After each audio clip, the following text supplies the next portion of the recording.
I was in my first scaffold match in Fort Worth, Tarrant County Arena.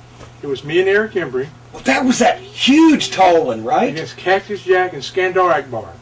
Like 30 feet or and whatever. That's the one that Cactus took the bump. Yeah. And broke his wrist. Yeah. And he's still today, to this day has trouble with that. Yeah. Because back in the day, we weren't making no money, you know, and nobody had insurance. Cactus didn't have no insurance or no money, you know, so he didn't go to the doctor and he just healed wrong. And here we are, what, 20 years later, and he's still having problems with. But I remember I was. I've got a calcium deposit on my foot from jumping out of the ring in high heels.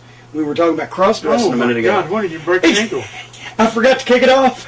I kicked the one off, and the other one wouldn't go. I remember I was just scared to death. But once I got up there and got my bearings and stuff, you know, and Akbar stayed with me. Yeah. And I've got some pictures of that where I'm just laying there and he's choking me for about 20 minutes. You know, that's about all we did. And Eric and Cactus done the other stuff. But then I had a couple more later, and one I remember we had in the Mesquite Rodeo Arena. And I was still a babyface at the time. It was a 6-man scaffold match. Oh, Jesus. It was me and Eric Embry and Chris Adams against Tojo Yamamoto, Phil Hickerson, who was P.Y. at the time, and Gorgeous Gary Young. Gorgeous Gary Young was going to take the bump. Now, I got a Tojo on a scaffold.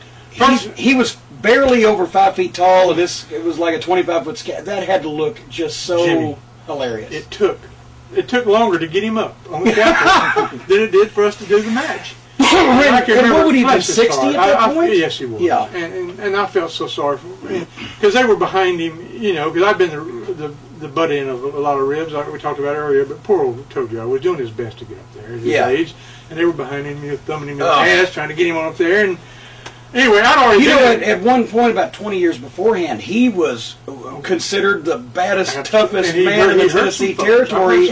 Not only the fans thought that he could really kill people and, you know, was a martial arts expert, but he beat the piss out of those young boys. I've heard those stories.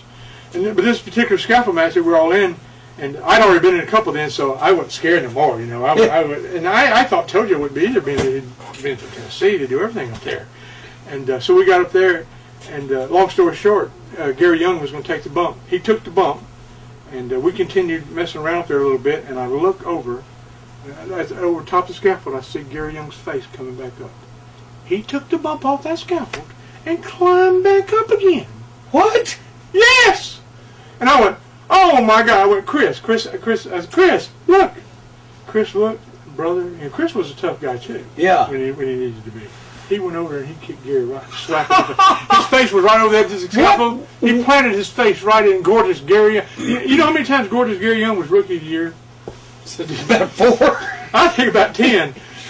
What was his justification for taking the bump off the scaffold and climbing back up? I have no idea. Well, you know how the boys think sometimes.